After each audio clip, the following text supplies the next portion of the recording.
Se llevaron a cabo las elecciones internas del Frente Amplio con la participación de cerca de 130.000 personas. Próximamente, dentro de bien poco, se van a realizar estas mismas elecciones en ciudades como Madrid y Buenos Aires. Hoy recibimos a uno de los candidatos a la presidencia del Frente Amplio, Fernando Pereira, para hablar, entre otras cosas, sobre el balance con respecto a la jornada del domingo y la participación, y también conocer su visión de futuro vinculada a la fuerza política. Sobre esto hablaremos en otro orden.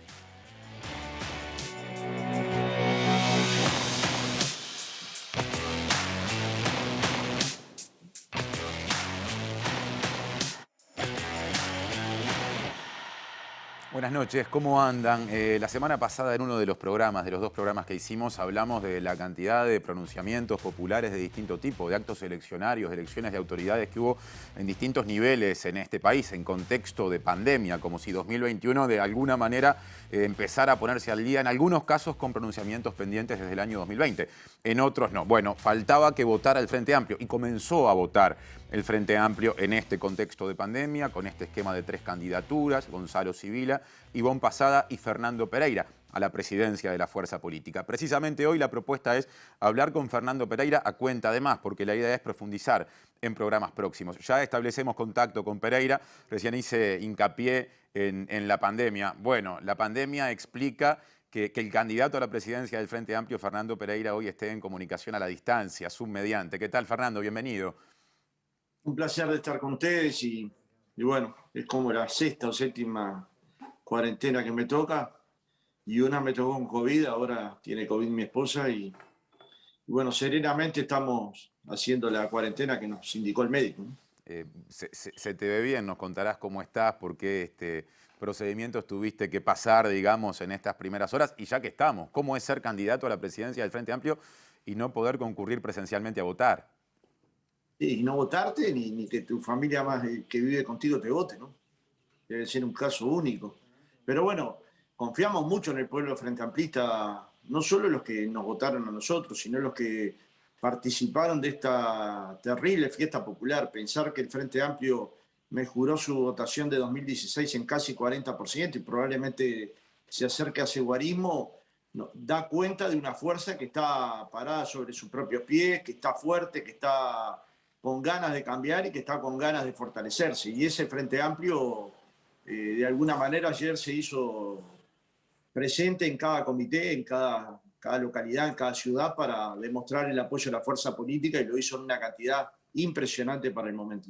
Esos 130.000 votos que se han contabilizado, que se han registrado, votos concretos hasta el momento, son 40.000 más que en las elecciones anteriores, año 2016, pero son 40.000 menos que en las elecciones anteriores a las anteriores, año 2012, cuando Mónica Xavier fue electa presidenta.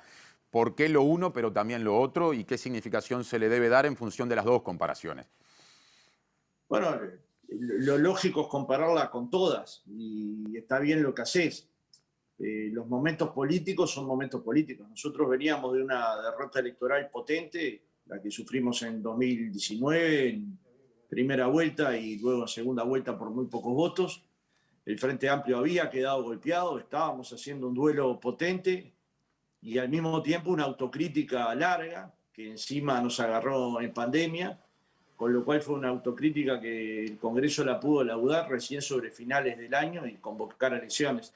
Y en ese marco electoral, pensar en 100.000 votos, para mi gusto era pensar en una gran elección. Y de hecho así lo había expresado públicamente. Pero cuando se llega a 130.000 votos es otra que muy buena elección. Es una demostración de fuerzas inequívocas y un cambio de la tendencia a la baja que estaba teniendo la participación ciudadana en la elección del Frente Amplio. Y este cambio yo creo que llegó para quedarse y que a partir de ahora vienen elecciones de crecimiento. Fue una campaña que se hizo con muy pocos recursos económicos, con casi sin campaña de medios, con lo cual, digamos, yo parto de la base de que ha sido una demostración imponente del pueblo frente amplista, que participó masivamente a las urnas y que voluntariamente lo hizo. Y naturalmente que debe haber muy pocas organizaciones que pueden mover en una elección libre y voluntaria 130.000 personas al mismo tiempo para votar. Recién Es dijiste, más, no sí. recuerdo que más nadie lo haga. Con este volumen no creo que más nadie lo haga. Recién dijiste, está bien comparar inclusive con todas. Si miramos el historial de elecciones internas de este tipo, no hablamos de las internas vinculadas a la Constitución de la República del Frente Amplio, este nivel de votación que representa 40.000 votos más de pique, habrá que ver si no terminan siendo todavía algunos más que en el ciclo anterior, 2016, representan también el segundo guarismo más bajo de la historia de estas elecciones del Frente Amplio. Entonces, hay que entender esto solo en este contexto de pandemia, post derrota electoral nacional de 2019, o hay elementos más de fondo vinculados con la participación de la gente en la fuerza política, que ya que estamos en elecciones por la presidencia de la fuerza política, de repente es momento de analizar. No, la participación en el mundo está en crisis. Digamos, nosotros somos una herramienta política del cambio, del progresismo, de la unidad de las izquierdas, pero en verdad la participación está en crisis a nivel planetario. Y eso nos tiene que llevar a los frentamplistas a mirar este mapa y ver cómo se modifica, porque no es solo analizar la realidad, sino al mismo tiempo trabajar para cambiarla. Yo creo que este trabajo que se hizo en solo 2 meses, la campaña duró solo 2 meses, es una demostración clara de que cuando el frentamplismo se enciende, logra transformar y modificar lo que parece imposible. Insisto que en la mejor de las hipótesis, con los candidatos que hablé y con los dirigentes que hablé, pensábamos en 100.000 votos. Esto es la mejor y llegamos a 130.000 votos y los votos de Buenos Aires y de Madrid, que eso lo va a ampliar un poco. Entonces, estamos ante una gran elección interna y estamos ante un salto en calidad. Ahora se contarán los votos y estos darán más elementos, pero no hay duda que hubo una demostración de apoyo al Frente Amplio inequívoca. Que luego hay que dar pasos ulteriores, no hay duda. Que luego hay que hacer más cosas para que la gente participe, no hay duda. Que luego nos tenemos que transformar y modernizarnos para que nuestros espacios de lucha y de participación sean compatibles con las nuevas generaciones, no hay duda. Pero tampoco hay duda que hemos dado un salto enorme, yo creo que inesperado para muchos, y que significa un aval muy importante al Frente Amplio y al futuro de la fuerza política, a la construcción del futuro. Es evidente que en el año, la primera elección interna que se hizo, veníamos de ganar la elección nacional y ese viento trajo una fantástica elección, pero tendríamos que poder acercarnos a la elección de 170.000 o intentar llegar a 200.000 uruguayos y estamos cerca de lograrlo en la medida que todos nos pongamos la camiseta de la participación como una herramienta de construcción política cotidiana. Ya que nos metimos en los desafíos para la política en general de la participación en este tiempo al que caracterizabas en clave global recién, durante tu campaña hiciste mucho hincapié en la necesidad de renovar generacionalmente al Frente Amplio para que de la mano se dé una renovación de idea. ¿Por qué ese énfasis? Porque no hay otra forma de renovar las ideas. Bueno, desde mi punto de vista. Las ideas jóvenes, la renovación de ideas viene de la renovación generacional. Y la renovación generacional viene de la renovación de ideas. ¿Esto quiere decir que una persona de mi edad no contribuya al debate ideológico? Por supuesto que sí. Pero los vientos que nos van a hacer cambiar nuestras actitudes son los vientos que vienen de las nuevas generaciones. Por ejemplo, los vientos jóvenes que levantan las banderas de la diversidad, de la igualdad de género, del cuidado medioambiental, son vientos que a mí particularmente me gustan. Entonces, si esos vientos que vienen de una generación más joven que la nuestra, 30 años más joven que la nuestra, nos impulsan a construir nuevos valores, a interrelacionarnos con otros. Y en esas interrelaciones entra la ciencia, la academia, la intelectualidad, la cultura, a la que le tenemos que escuchar mucho, porque nuestro principal contienda es cultural, nuestro principal debate sobre hegemonía es cultural, es la sociedad de la condescendencia, del amor, de la solidaridad, del desarrollo productivo con justicia social, versus los que creen que cada cual va a construir su destino de forma solitaria y de acuerdo a sus méritos y sus virtudes. Y lo colectivo construye una sociedad en la que vale la pena vivir. Estos debates es necesario darlo, y es necesario darlo también con nuestros hombres y mujeres de la cultura, pero también con el movimiento sindical, con el movimiento cooperativo, con el movimiento estudiantil, con los feminismos, con las organizaciones vinculadas al medio ambiente. El Frente Amplio siempre fue a buscar saberes en otros lugares, pero también la renovación generacional ha sido una carta de presentación del Frente Amplio que no la puede perder, porque fue lo que le permitió irse transformando en 50 años y mantener una identidad, pero al mismo tiempo transformada. Y nos permitió llegar al gobierno para transformar. Y si pudimos transformar en Uruguay, si pudimos transformar las empresas públicas, si pudimos generar condiciones para duplicar el presupuesto educativo, si pudimos tener la banda ancha más amplia de América Latina, si pudimos llegar a la electrificación de 99.7 de los hogares, si pudimos construir un sistema nacional integrado de salud, si pudimos construir el Sodre, el Antel Arena, el edificio de la presidencia, si pudimos hacer un cambio en la matriz tributaria, ¿cómo no vamos a poder transformarnos a nosotros mismos para volver a ser la herramienta de la segunda generación de cambios? Que tiene algún antecedente, por ejemplo, en el libro Uruguay 2050, que fue coordinado por el economista Fernando Isabela, da pautas de dónde están las cadenas de valor, dónde se podría generar trabajo uruguayo, en qué valor tiene la cultura para la construcción de identidad, pero también de fortalezas del Estado y de la sociedad. Y a partir de estos textos y de otras discusiones que tenemos que dar con nuestras bases, construir un programa que cualquier uruguayo lo pueda entender. Pensando en 2024, no, pensando en 2050. La izquierda se tiene que pensar muy lejos. La izquierda viene desde muy lejos y va muy lejos. Y entonces no se puede pensar solo en ciclos electorales, tampoco despreciarlos. Nosotros vamos a ir a la contienda de 2024 como alternativa y probablemente volvamos al gobierno. Pero vale la pena volver al gobierno si tenemos un conjunto, unas plataformas, unas reformas estructurales que luego la podamos aplicar y explicar al mismo tiempo. Es decir, gobernar para la gente, pero también esta vez con la gente. Recién, Fernando, hacías una enumeración de cambios vinculados a las políticas desarrolladas por el Frente Amplio en sus 15 años de gobierno. No pocos analistas ni pocas analistas dicen o entienden que en el último quinquenio, o sea, en el último periodo de la segunda presidencia de Tabaré Vázquez, ese impulso se detuvo, o esa agenda se agotó, o las transformaciones se detuvieron, si es que cabe usar ese término. ¿Entendés que parte del problema que plantea estos nuevos desafíos viene de ahí? Bueno, hubo una autocrítica en el sentido de que gobernar también es gobernar con la gente.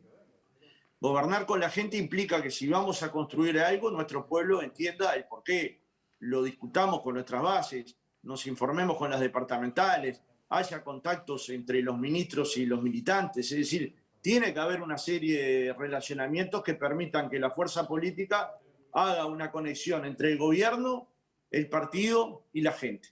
Y si esto no lo hace, finalmente alguien toma tu lugar.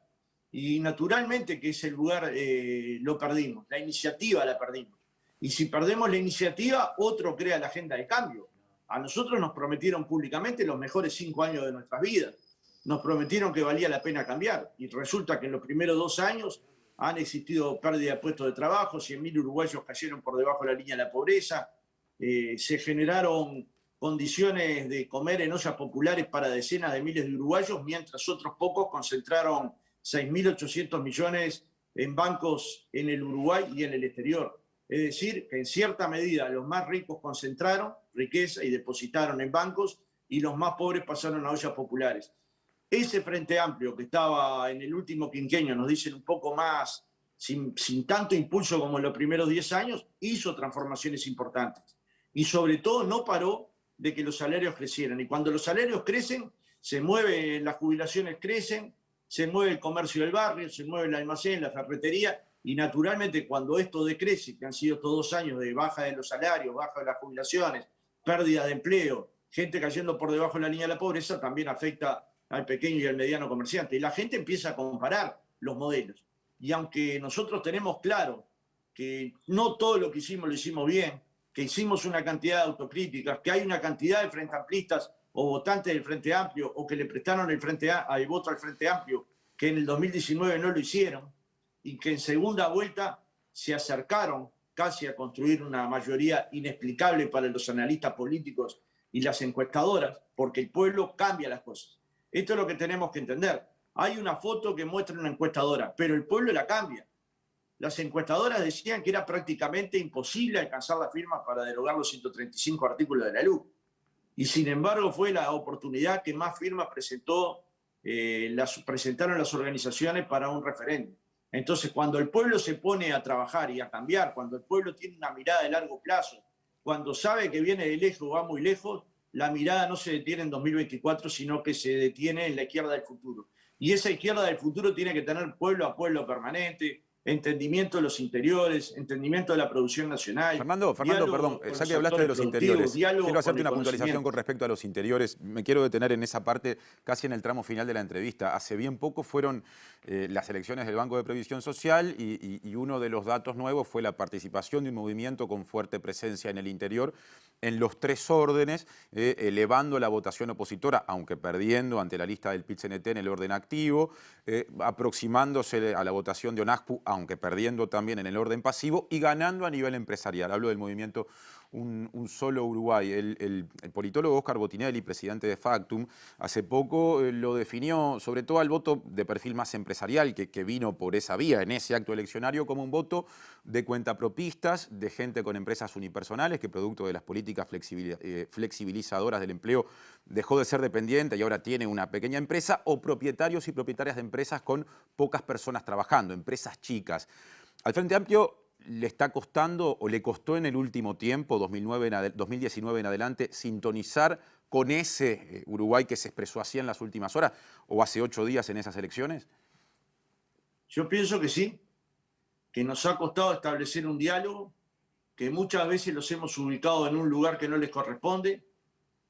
Es decir, su lugar en la sociedad es un lugar que está más cercano a la forma de ver social del Frente Amplio que a las otras estructuras políticas, pero si no los tratamos adecuadamente no van a estar en intrafilas, digamos, no van a estar en filas del Frente Amplio. Nos ha costado conversar adecuadamente con los pequeños y medianos productores, nos ha costado hablar con los colonos, nos ha costado hablar con los feminismos, nos ha costado hablar con las personas, los uruguayos que están viviendo en contextos socioculturales críticos, en contextos de pobreza. Y estas son las cosas que el Frente Amplio tiene que rápidamente mejorar, que es mirar cada situación en particular y no utilizar frases hirientes, porque de la herida no se vuelve, digamos. Por ejemplo, si un productor agropecuario de 100 hectáreas tiene que tener una 4x4 para trabajar, es su herramienta de trabajo. Si nosotros a esa persona lo ubicamos en un lugar que no le corresponde, no nos va a mirar más con atención. Él es un trabajador que genera su salario y probablemente tenga un salario mínimamente adecuado con muchas horas de labor. Con lo cual, digamos, tenemos que conversar con ellos de igual a igual y tenemos que encontrar un camino de entendimiento que le permita estar a nuestro lado sin ningún previo condicionamiento, sin ningún prejuicio, sin nada que nos separe. Entre los uruguayos no puede haber ningún muro, todos tenemos que poder hablar con todos. Y muchas veces cuando despegamos ese diálogo de nuestros compatriotas terminan haciendo otras opciones que finalmente van contra sus intereses, pero que la toman legítimamente porque se sienten no escuchados por el Frente Amplio. El Frente Amplio del futuro tiene que poner oído en esa realidad. Bien. Fernando Pereira, candidato a la presidencia del Frente Amplio en estas elecciones que todavía tienen etapas pendientes. Gracias por estos minutos para En Otro Orden. Hasta la próxima.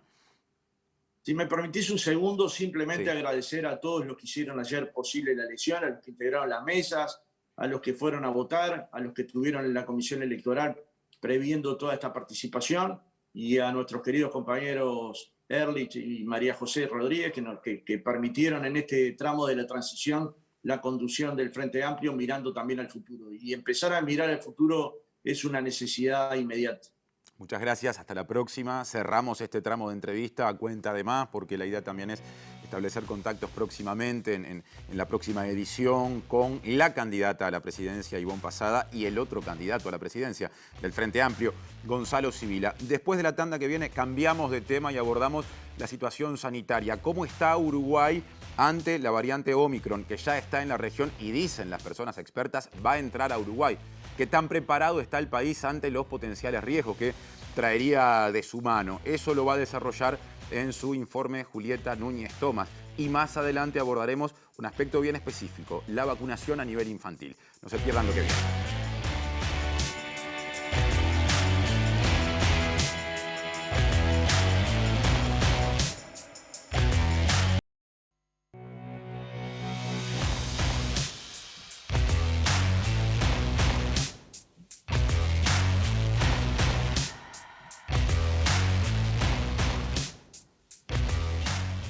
Segundo bloque en otro orden. ¿Cómo está Uruguay ante esta etapa de la pandemia asignada por la expansión de la variante Omicron? ¿Cómo está el mundo? ¿Qué podemos decir yendo de lo general a lo particular? Lo comentará a continuación en su informe, abriendo este tramo de 2 bloques que van a centrarse en distintos aspectos de la pandemia. Julieta Núñez Tomás. ¿Cómo te va, Juli? Todo bien, Martín. Y pareció por unos meses quizás que ya no hablábamos tanto de la pandemia, ¿no? Se abrió la agenda un poco a poder hablar de otros temas. Bueno, vamos a ver si eso cambia ahora con la popularidad, de alguna manera, de esta nueva variante que ya hace un tiempito, hace un mes en realidad, casi un mes, no llega a ser un mes, que está presente en el mundo y que se empieza a notar ahora sí en la región, y eso obviamente preocupa, o no sé si preocupa, porque quizás no hay que entrar en pánico, pero sí pone alerta a las autoridades por ejemplo, las autoridades sanitarias de nuestro país,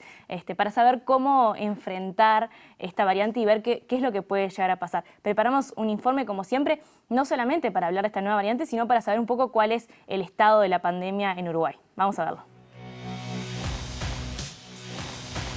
La pandemia de COVID-19 sigue su curso en Uruguay y el mundo. Las vacunas, aunque están siendo distribuidas de forma muy inequitativa, han tenido efectos positivos, principalmente en la prevención de las muertes y complicaciones más graves asociadas a la enfermedad. En Uruguay actualmente hay 2.209 personas cursando la enfermedad. Ayer fueron detectados 109 casos nuevos y un total de 6.497 análisis, una cifra menor al promedio semanal, que fue de 230 casos nuevos por día. En total han habido 400.925 casos confirmados desde la llegada del virus a nuestro país y hubo 6.134 muertes hasta el momento. La última fue ayer, una mujer de 95 años en Maldonado. Por otra parte, el monitor de datos de vacunación COVID-19 del Ministerio de Salud Pública exhibe que el 75,09% de la población ya fue vacunada con las 2 dosis y 1.414.360 personas ya recibieron la dosis de refuerzo.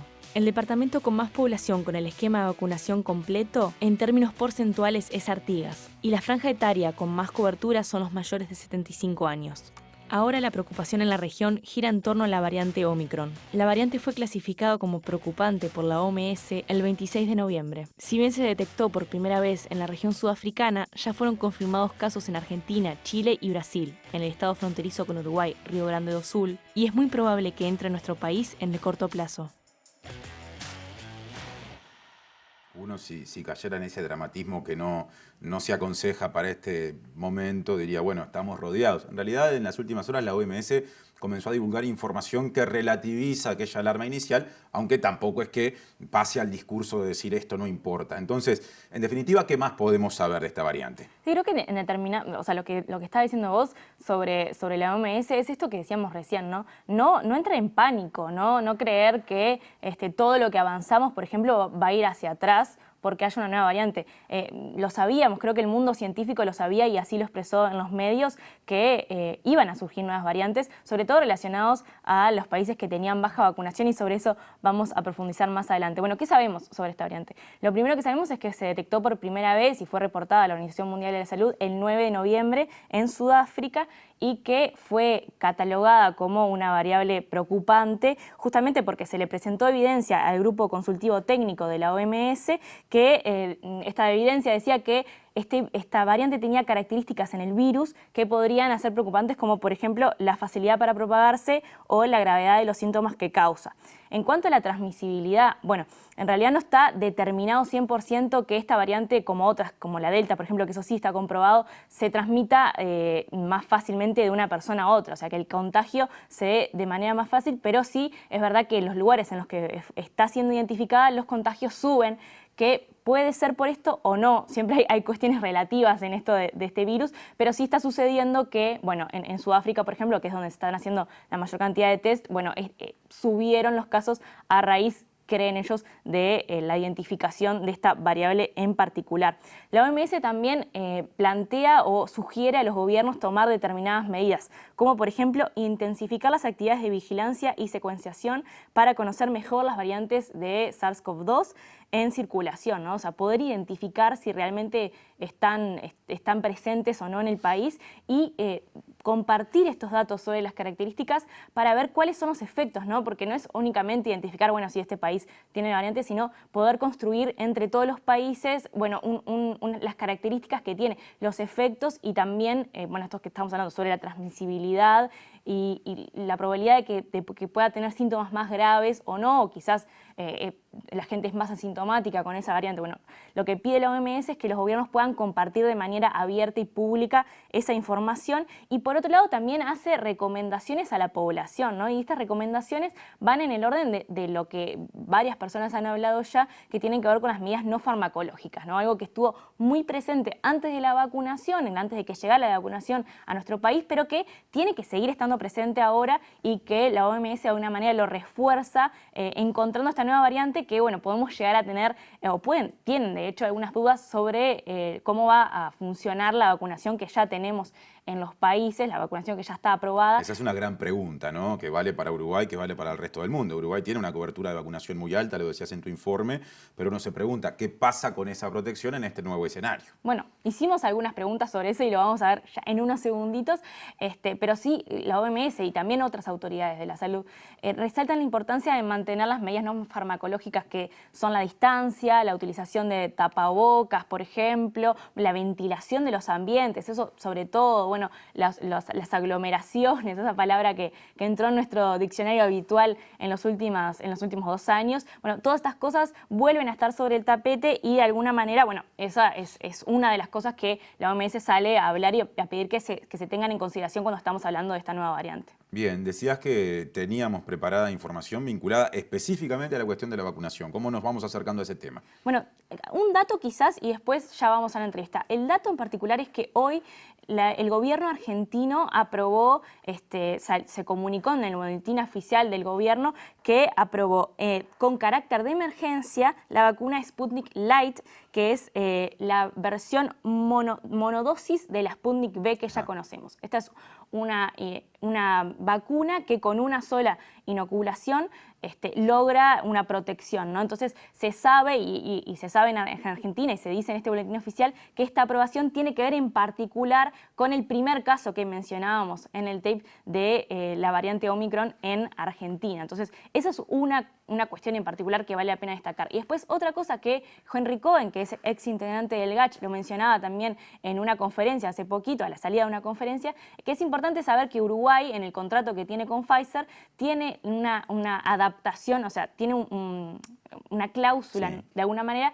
que lo que hace es acordar con Pfizer que si Pfizer avanza en términos tecnológicos, que se descubre que las nuevas variantes necesitan cambios en la tecnología de la vacuna, bueno, las vacunas que van a llegar a nuestro país en el futuro, obviamente el año que viene, van a ser con esta tecnología incluida. Entonces eso me parece que es importante resaltarlo. Ahora sí, hablamos con Gonzalo Moratorio, virólogo científico que ha estado muy presente en los medios desde la llegada del virus a nuestro país. Le preguntamos, bueno, ¿cuál es, de alguna manera, la situación de las variantes? ¿Por qué se generan estas nuevas variantes? ¿Y cuál podría llegar a ser la respuesta de las vacunas? Vamos a verlo.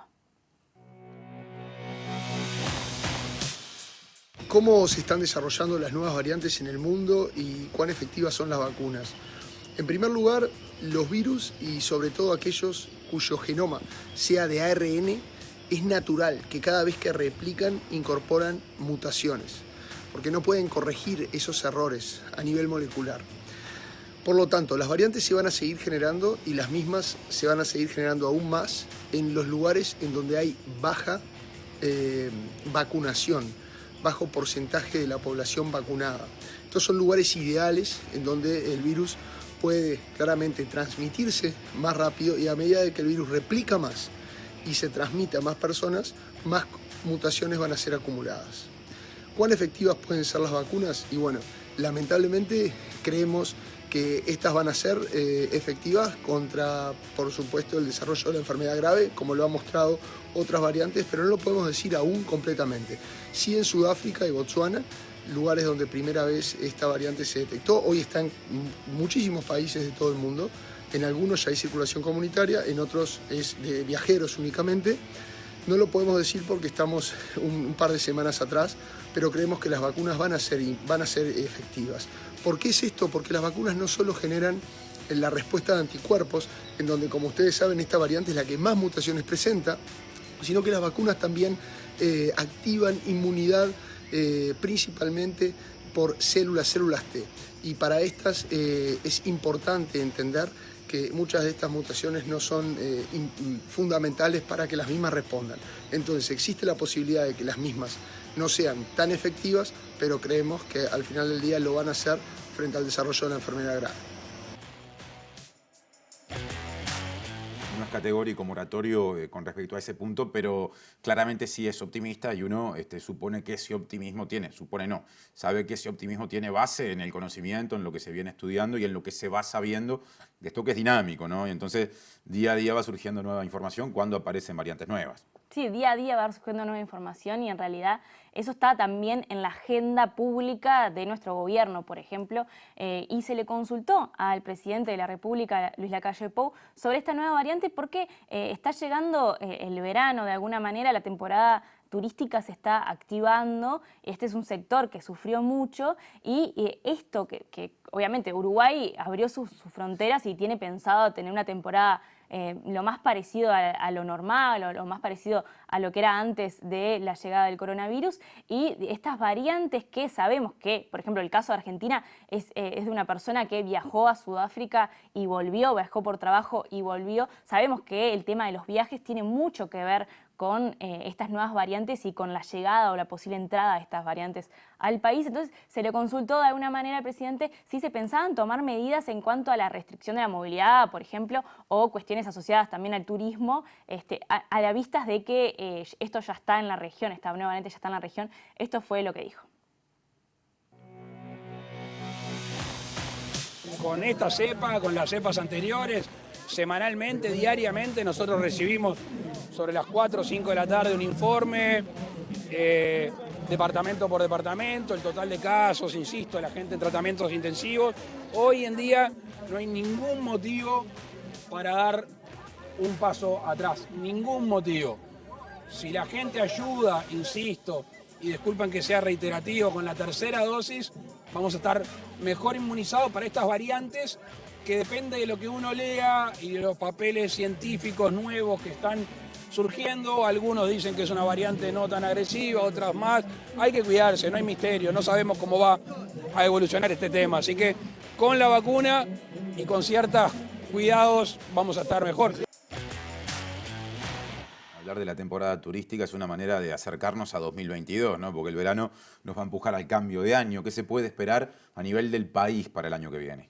Bueno, esto se lo consultamos también a Moratorio porque, bueno, ¿cómo puede esta nueva variante, en caso de que entre y que seguramente en las circunstancias en las que está en nuestros países vecinos, incluso en un estado pegado a Uruguay, va a entrar? ¿Qué es lo que puede pasar? Sobre todo pensando en la vacunación, en esta cuestión que se está reiterando, no solamente desde el gobierno, sino también desde otros actores de la tercera dosis. Bueno, le consultamos qué podemos esperar para 2022 con las nuevas variantes que quizás nuevas, o sea, nuevas que no conocemos Claro. aún, no la Omicron, sino Exacto. otras. Así que vamos a ver qué fue lo que nos dijo Gonzalo Moratorio. Con respecto al Uruguay, primero, es muy difícil hacer futurología con esta dinámica viral de la cual nosotros venimos aprendiendo de forma diaria, o sea, a tiempo real. Pero lo que sí podemos decir es que hoy la vacunación, sobre todo la tercera dosis, es fundamental para reforzar nuestras defensas y por lo tanto esperar que, así como pasó con Delta, el buen porcentaje de individuos vacunados en nuestro país pueda amortiguar el impacto de esta variante.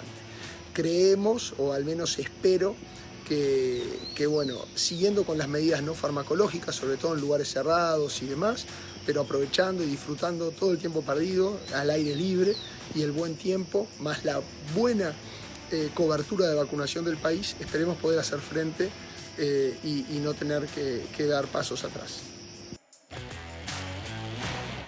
Desde el Instituto Pasteur Montevideo, Moratorio en particular, hay una clara recomendación, más allá de todo, de seguir apostando a la vacunación, ¿no? Como manera de estar, digamos, cubiertos y cubiertas de la mejor forma posible ante esto nuevo que todavía no se conoce en demasía.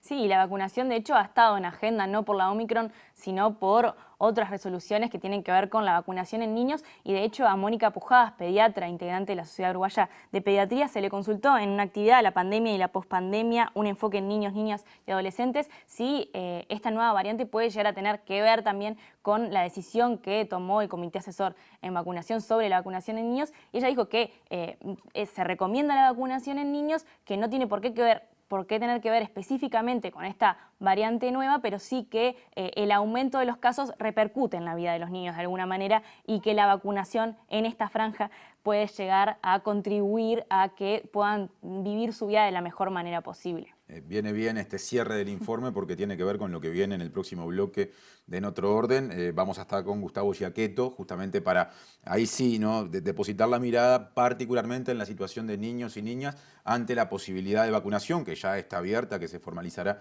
el año que viene, o sea, dentro de bastante poco. Así que gracias, Juli. Ya enganchamos con lo que sigue. Gracias, Martín.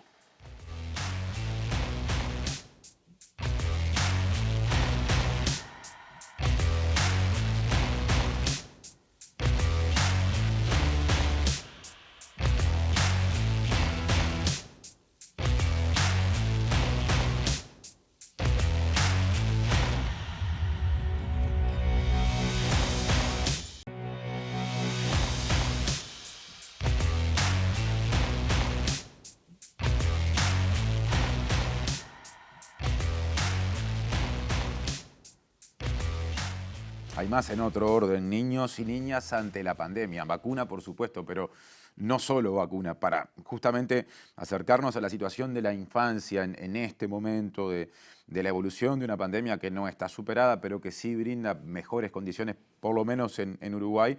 Vamos a hablar con Gustavo Giacchetto, que es pediatra y aparte presidente del Instituto de Pediatría y tiene una larga trayectoria también a nivel académico. Gustavo, bienvenido a los estudios de TV Ciudad. Bueno, muchísimas gracias a ustedes por la invitación, es un gusto. A nivel de las consultas pediátricas, de la atención pediátrica, ¿qué es lo que más se nota cuando justamente llegan padres, madres con niños y niñas en este momento? Bueno, está buena la pregunta porque en realidad para nosotros la epidemia, la pandemia, no ha significado una sobrecarga asistencial por la pandemia en sí, o sea, por los casos COVID. Como ustedes saben, la enfermedad COVID en niños es una enfermedad, por suerte, ¿no?, una enfermedad relativamente benigna, con pocas hospitalizaciones, pocos ingresos en CTI, etc. No tiene la misma repercusión que en adultos. Sin embargo, creo que estos 2 años que llevamos de pandemia han marcado una tónica muy importante en cuanto a la reorientación de los servicios de salud. Por ejemplo, lo que quiero decir es, durante el primer año de cuarentena voluntaria, con alto grado de acatamiento y poca movilidad, los servicios de salud prácticamente las consultas disminuyeron drásticamente. Entonces todo el enfoque de la medicina preventiva que tiene la pediatría dejó de hacerse en forma sostenida, ¿no? ¿Y eso se nota ahora? Y eso se nota ahora porque, bueno, ahora tenemos chicos que tienen problemas obviamente de malnutrición, ¿no? La malnutrición por exceso, o sea, la obesidad, el sobrepeso, eso ha aumentado rotundamente. El tema de los retrasos en los calendarios de vacunación obligatorios, ¿no?, el certificado de vacunación, eso también genera problemas. Nosotros tenemos algún resurgimiento de enfermedades inmunoprevenibles. Tenemos algunos casos de meningitis por Haemophilus influenza, que es un germen que está incluido en una de las vacunas del calendario, y que además es una enfermedad muy controlada por vacunas. Entonces, cuando la tasa de cobertura baja, circula el germen y aparecen estas enfermedades. Pero además, el alejamiento de la actividad curricular, la falta de actividad recreativa, etcétera, la crisis socioeconómica ha determinado en la infancia muchas brechas y fundamentalmente muchos problemas de salud mental, ¿no? Ajá. Entonces, hay que tener en cuenta que, bueno, la ansiedad, los miedos, ¿no?, los intentos de autoeliminación, ¿no?, y las conductas, sobre todo trastornos de conductas disruptivos, etcétera, se exacerban con esta cuestión. Y bueno, y esto es lo que estamos viendo nosotros hoy en los consultorios de pediatría, ¿no? Uno habla de infancia en general, niños, Sí. niñas, pero cuando empezaste a describir esas consecuencias, no COVID, podríamos decir, Sí. me preguntaba, ¿Se puede hablar en algunos de esos fenómenos de edades en particular en las que esto se note más? Sí, digamos, estos problemas de salud mental empiezan a ser más frecuentes en la edad escolar y obviamente tornan su pico de incidencia más alto en la adolescencia, ¿no es verdad? Que nosotros, bueno, los pediatras vemos también medicina del adolescente, ¿no es verdad? Y entonces ahí hay muchos problemas, ¿no? Muchos problemas. Y también hay poca respuesta, digamos, que es una cuestión bien importante que hay que ponerse a pensar rápidamente, en el sentido de que hay retrasos para coordinar consultas con especialistas, no hay dispositivos suficientes para hacer seguimientos de rehabilitación tipo psicoterapia, ¿no es verdad? ¿En el sistema de salud en general pasa eso? En el sistema de salud en general, yo diría que eso es en general, porque todo el mundo, los usuarios saben que estos son problemas actuales, ¿no es verdad? Entonces hay retrasos en todo eso. A eso se suma un porcentaje de chicos que obviamente tienen enfermedades crónicas de diversa naturaleza, respiratorias, renales, etcétera, que muchos han abandonado sus controles y sus seguimientos.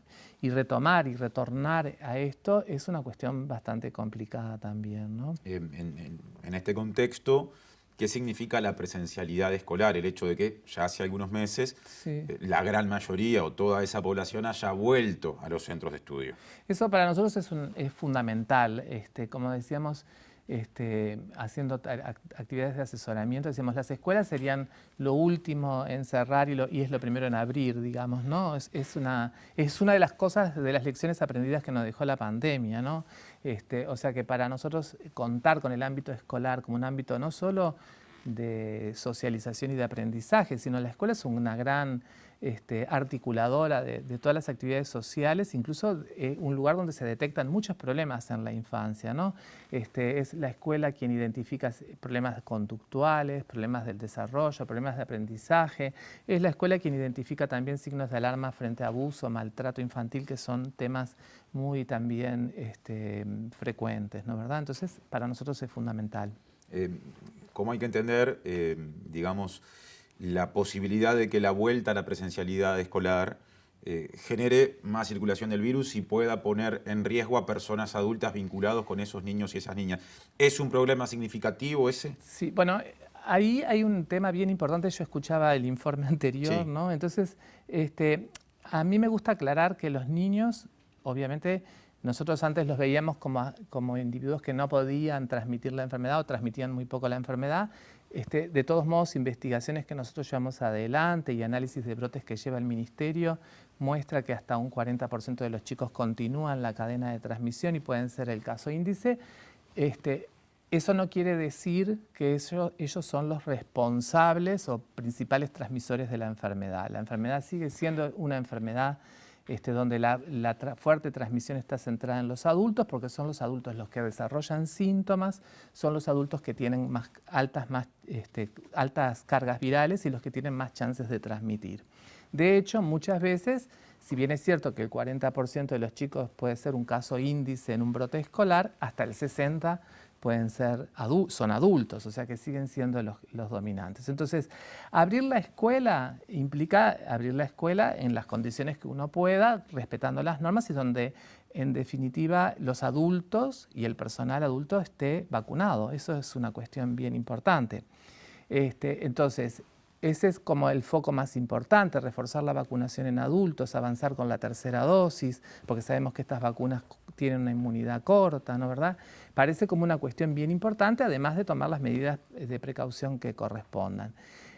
Nosotros igual creemos que, bueno, ahora se va a avanzar un poco con la vacunación en niños, claro, en una forma que nosotros decimos, bueno, es escalonada, empezando por grupos de riesgo, ¿no es verdad? Bueno, eso puede también colaborar en el control, ¿no es verdad? Pero no poniendo el foco en esa medida como la más importante para cortar la transmisión. Creo que la medida más importante es seguir insistiendo en las medidas de físicas, ¿no es verdad? Y en la vacunación de los adultos. Creo que eso es lo más importante. Para aportar algún dato vinculado a esa vacunación infantil, o para ser más exactos, de niños y niñas de entre 5 y 11 años, Sí. ¿no? Va a comenzar el año que viene, poco antes del comienzo, escolar. de las clases, de forma escalonada, privilegiando o priorizando a niños y niñas con alguna dificultad en términos de salud que los vuelva de mayor riesgo en el caso de un eventual contagio o infección por COVID-19. Eso en algunos sectores de la población, uno lo lee en redes sociales, a nivel de padres, madres, ha generado por lo menos discusión y no falta quienes dicen con los niños y las niñas no. Entonces, Sí. ¿cómo un pediatra se posiciona ante eso? Bueno, yo he sido una de las personas, además, críticas con el tema de la vacunación. O sea, cuando digo críticas no quiero decir, a mí se me ha tildado como antivacuna, ¿no? Lo han tomado mi discurso como de distintas ramas, pero yo he tenido siempre una posición crítica, quiere decir analítica, ¿no? Del tema, en el sentido de que hay que analizar cuál es el beneficio demostrado de la vacuna hasta el momento en este grupo etario, ¿no? ¿Verdad? Y bueno, y cuáles son los posibles riesgos que la población infantil puede estar expuesta, que sean bajos. Bueno, algún riesgo siempre existe y la población teme. Y el conocimiento, como se dice, que es actual, ¿no? Que hay que irlo actualizando momento a momento, ¿no? Entonces, ¿cómo nos posicionamos? Creo que hay que dar la mejor información posible. El instrumento está habilitado. Si el instrumento está habilitado, la vacunación está habilitada, quiere decir que hay una relación beneficio-riesgo favorable, ¿no? O sea, se reconoce que el beneficio puede superar al riesgo, ¿no? ¿Verdad? Segundo, lo otro que se recomienda es vacunar grupos de riesgo. O sea, hay un reconocimiento de que hay ciertos niños que tienen ciertas enfermedades que pueden predisponer a formas más importantes. Y bueno, a ellos hay que protegerlos. En tercer lugar, se insiste en que, bueno, no está prohibido vacunarse, ¿no? Aunque no sea grupo de riesgo, si la persona tiene temor, quiere protegerse, se da esa información para que se proteja, ¿no? La recomendación es universal en términos de ese, digamos, Sí, esa la franja vacunación etaria. está priorizada en ese grupo, pero no quiere decir que no se puedan vacunar otros grupos. Eso es así. Y también lo que yo digo es que hay que respetar, y eso me parece importante, a aquella persona que tenga cierta reticencia a vacunar. Más allá que uno podrá conversar acerca de la vacilación en la vacuna, también puede ser alguna persona que quiera en este momento esperar. Y esa persona tiene que también ser respetada, ¿no?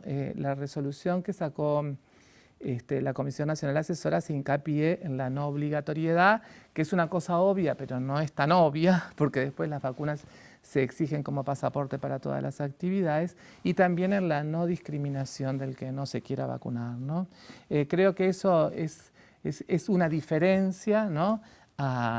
Con respecto a otras resoluciones en este grupo etario, que es un grupo sensible, que nosotros estamos avanzando recién en el conocimiento y que, bueno, probablemente va a ir todo bien y vamos a poder avanzar con el instrumento, ¿no? En esos días en los que se estaba por pronunciar la Comisión Nacional Asesora en materia de vacunación, y ya se había pronunciado dando su postura favorable la Sociedad Uruguaya de Pediatría, hubo quienes discutieron con esa potencial habilitación a todo y toda quien se quiera, cuya familia lleve a vacunar, tratándose de personas menores, en el entendido de que como son vacunas, las de niños y niñas, que todavía no tienen la habilitación definitiva, tienen algo así como habilitaciones de emergencia. Sí. Bueno, es discutible decir que se puedan vacunar siempre que quieran todas las personas y no solo recomendarlo para quienes deben en función de comorbilidades o situaciones más complejas.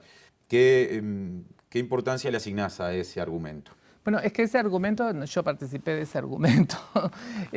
Nosotros fuimos parte de esa discusión. En realidad, en definitiva, creo que está bien que se dé esa discusión porque en realidad cuanto más transparencia se le da a la decisión, eso a la larga la gente también logra ver si sus dudas o sus cuestiones están en discusión en la agenda. Es decir, si yo digo, existe sólida evidencia para hacer una recomendación y no hay duda que eso es así, en realidad estoy ignorando a la gente que tiene ciertas dudas. Y por otro lado, si yo digo, es todo duda, también estoy faltando a la verdad. En este tema, por cierto, durante toda la pandemia ha habido una enorme incertidumbre que la hemos ido corrigiendo a medida que hemos avanzado. Y por lo tanto me parece que transmitir esta incertidumbre con prudencia, ¿no? Hacer una discusión responsable sobre el tema, me parece que es absolutamente necesario. En términos técnicos, por más que no es tu métier o tu tema específico, pero seguro que lo podés explicar con palabras llanas, ¿qué quiere decir una habilitación de emergencia de una vacuna? Y bueno, uso de emergencia es uso de emergencia con un, por ejemplo, para poner un ejemplo, lo que pasa con la vacuna Pfizer, se habilitó con un ensayo clínico en fase 2-3, quiere decir que el estudio que lo habilita fue llevado en unos 4.000 y pico de niños, ¿no? Eso es un uso de emergencia, o sea, esos datos concretos que son muy importantes, pero son datos de un estudio, ¿no verdad?, alcanzaron para hacer un uso de emergencia para controlar una situación que es descontrolada, ¿no? Entonces la pregunta es si nosotros estamos en situación de emergencia o no. Esa es la situación. Por eso creo que mirando el contexto epidemiológico, teniendo en cuenta que la situación está bastante controlada, ¿no verdad?